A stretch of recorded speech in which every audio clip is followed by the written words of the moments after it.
ये information graphics भी देख लेना बहुत जरूरी है, क्योंकि इधर नेपाल के साथ भी क्या चल रहा है वो समझ लेना जरूरी है।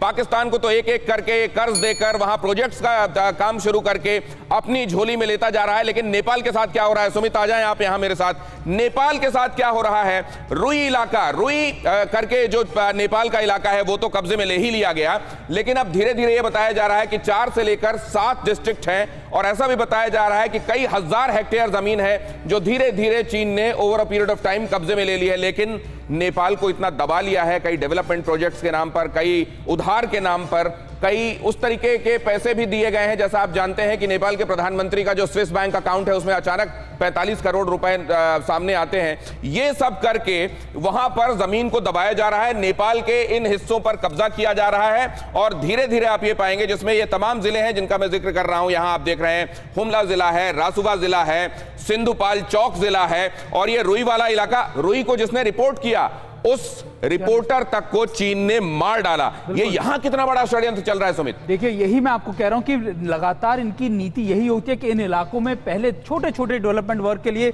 चीनी कंपनी आएंगी, फिर उनके लेबर आएंगी, फिर लेबर के बाद उनको सिक्योर करने के लिए, सेव करने के लिए चीनी सैनिक आएंगे, और फिर उस इलाके पे धीरे धीरे इनका अपना मैं तो कब्जा ये हो जाएगा। सुन रहा हूं कि यहां पर नदियां और पहाड़ जो एक तरीके से प्राकृतिक सीमा का काम करते हैं, उन नदियों की धारा बदल दी गई है ये बताने के लिए कि ये नदी तो असल में यहां से बहती है और यहां तक हमारी जमीन है। बिल्कुल, और यही बात है कि नेचुरल रिसोर्सेज का इस्तेमाल ना सिर्फ साउथ चाइना सी हो, तिब्बत हो, नेपाल हो, और अब पाकिस्तान हो, और खासतौर पे पीओके का वो इलाका जो भारत का इलाका है, उनको सबको इस्तेमाल करने की कोशिश में चीन है। अब ये देखिए यहां पर जो जगह कब्जा की गई, जिसको मैं बता रहा था कि जमीन, वहां पर नदी का रुख मोड़ दिया गया है। नदी के असल में नदी के इस तरफ नेपाल है और उस तरफ चीन, तो उसने क्या किया है, नदी का रुख मोड़कर और इधर कर दिया नेपाल की तरफ, और वो जमीन कब्जा कर ली है, और वहां पर ये कंस्ट्रक्शन कर लिए हैं। इन कंस्ट्रक्शन को अगर आप बहुत ध्यान से देखेंगे तो ये देखिए, ये तिब्बत वाला हिस्सा है, ये है नेपाल का हिस्सा जिस पर उसने कब्जा किया है, और यहां कंस्ट्रक्शंस भी कर लिए हैं। मतलब आने वाले दिनों में वो कब्जा कच्चा ना रहे, वो कब्जा पक्का हो जाए,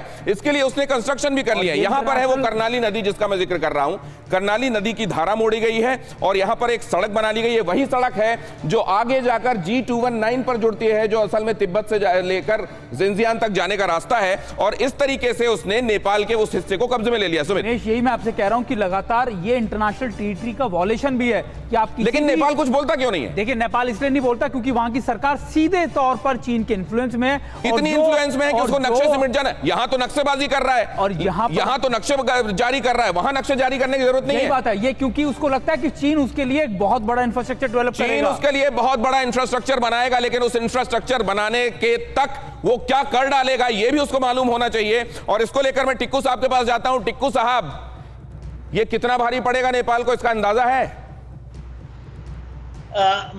देखिए, हिंदुस्तान को तो अंदाजा, लेकिन मुझे लगता है कि नेपालियों को खुद इसका अंदाजा नहीं है।